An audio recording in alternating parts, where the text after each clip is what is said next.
What is the basic foundation of psychitecture?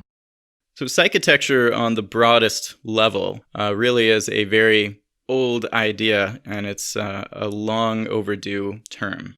It's essentially psychological self-directed evolution. It's the act of designing your own mind. But I think narrowly in this book, the way I use it is much more focused on these specific mental phenomena like our thoughts and our biases, our emotional reactions to things, and our behaviors. I think the most obvious of these is our habits. This is a reflexive response that gets ingrained into the mind.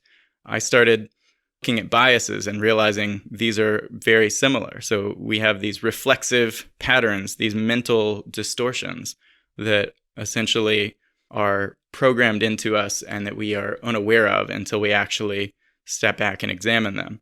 And I started looking even more, and this is when it really clicked for me, into cognitive therapy. I started realizing that our emotions are not these permanent responses to the way things happen.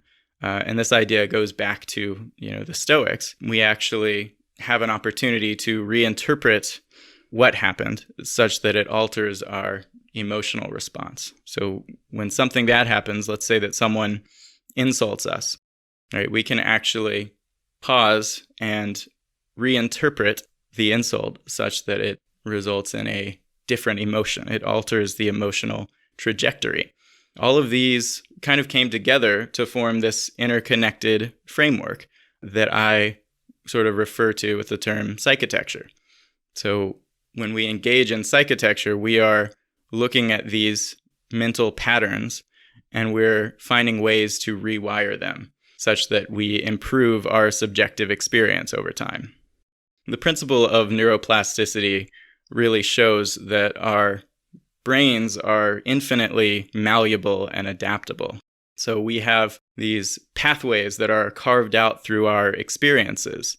We have these neural connections that are essentially shaped and either broken or reinforced by our actions. Everything we do is essentially playing a role in our mental state going forward. So if we have these algorithms that are constantly being triggered, they're constantly causing us to act in the same way over time, we're actually strengthening our tendency to do that. We're building habits whether we realize it or not. So it becomes even more crucial to step back and actually ask what those habits are and how can I actually change it so I can begin rerouting those neural pathways.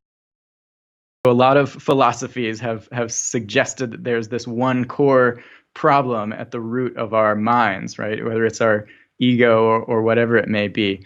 I kind of take a different approach based on evolutionary psychology. And I say, look, all of these different forms of suffering exist in our mind for different reasons, right? We get jealous because, it helps us to retain mates from a biological perspective. We get angry because it helps us preserve our status. We have all of these different things that aren't necessarily that relevant to us today. And I think we have to look at each of them a la carte and we say, how does this work? What is the structure of the algorithm causing me to get angry or jealous? And how can I rework it? So it's very much a creative design process that you have to apply to every different struggle.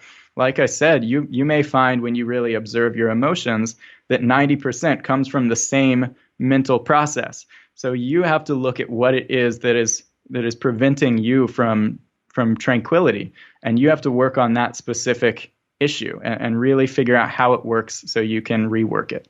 That's kind of the idea behind psychitecture and the reason that's the word for it, because it is a creative design process comparable to architecture or something. You are looking at each psychological issue as its own creative problem-solving challenge to tackle.